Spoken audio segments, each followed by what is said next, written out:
Welcome back to Joe Stunner Boxing. One of the many heavyweight fights on the undercard of the Fury and Ngannou thing is Joseph Parker, who, as we know, is a close friend of Fury. He is facing the French-Canadian Simon Keane.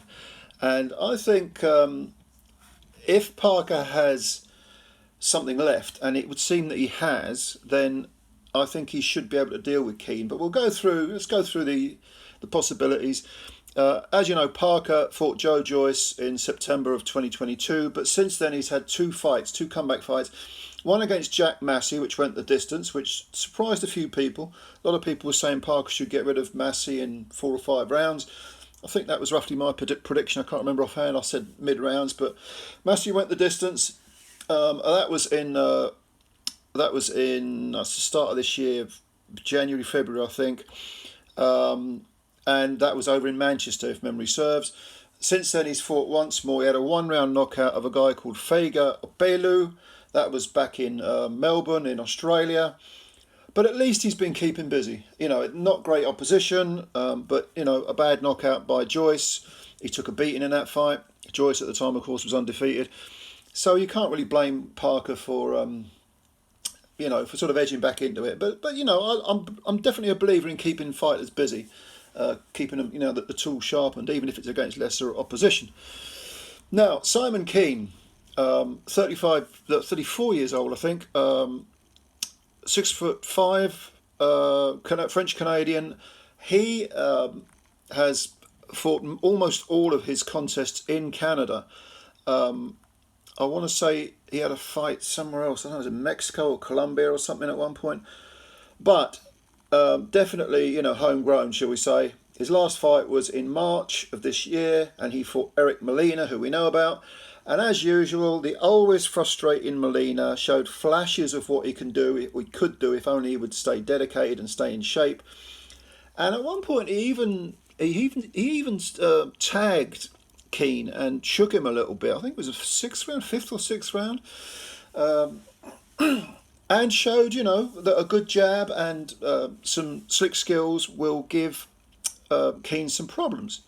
But ultimately, he unravelled as soon as he got hit, which seems to be the way he does things. It's the same with when he fought Fabio Wardley. He tagged him and shook Wardley, and then Wardley sort of exploded into action and got rid of Molina very quickly, who essentially quit. I don't know whether he quit in this fight, but he did get knocked out in the 7th round. Could he have gotten up? I don't know.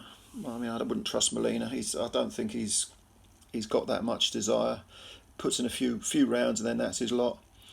So, was it a good win? I think it revealed some of Keane's weaknesses, that he can be outboxed, that he can be outslicked. Interestingly, his record is 23 wins with 22 KOs, so he's got some wallop. But his defeat was a stoppage loss back in 2018 to a guy called Dylan Carmen, and he got knocked out in 4 rounds. It was a temple shot, right-hand temple shot, that put him over and out. I think he got up, but he was in no condition to continue.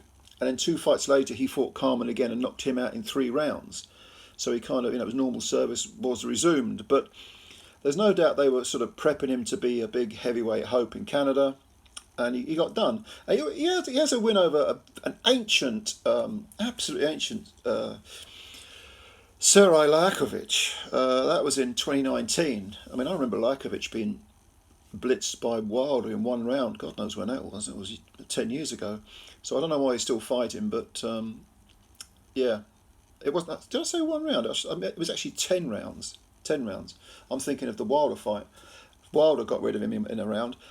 Lakovic, the ancient Lakovic, actually made it into the 10th round against Keane, but got stopped in that final round, and that was for something called, the WBC Silver Heavyweight title, whatever the hell it is.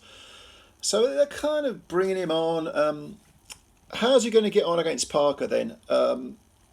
Well, even though he's got all these stoppages, like I say, Lakovic took him into the 10th round.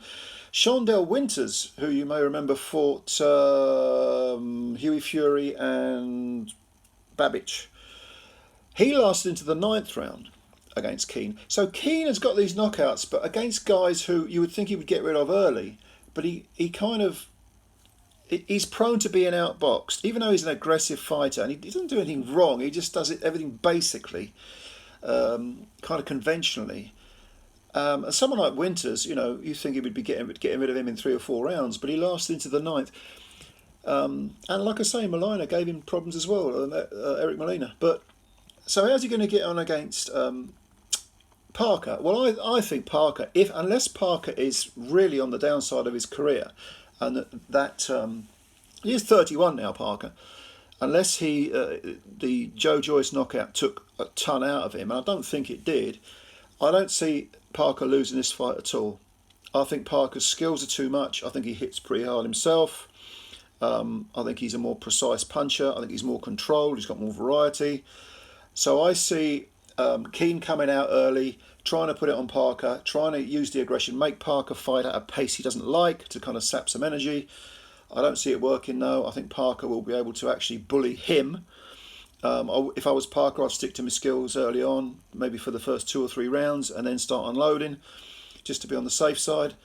But I'm conservative-minded in that sense. He perhaps isn't. But I do see Parker turning the screws in the middle rounds and probably stopping Keane between the 5th and the 7th. I think it'll be a stoppage win for Parker, stopping Keane in the middle rounds. Yeah. I think it's a 10-rounder this, not a 12-rounder. I could be wrong. I have to check on that. Anyway, that's my prediction. Parker to win in the middle rounds, just because he's got too much of everything. Keane to start quickly, but to be diffused, contained, however you want to phrase it, and then Parker to take over and knock him out. I'll say the 7th round. What the hell? Go with between the 5th and the 7th. Anyway, I'll go with that. All right. What do you think? You got a prediction? Leave it below. Comments below as always, and thank you for your time. Please subscribe to the channel if you're new. Hit the subscribe button, that'll be a big help for us, and also the like button as well if you don't mind.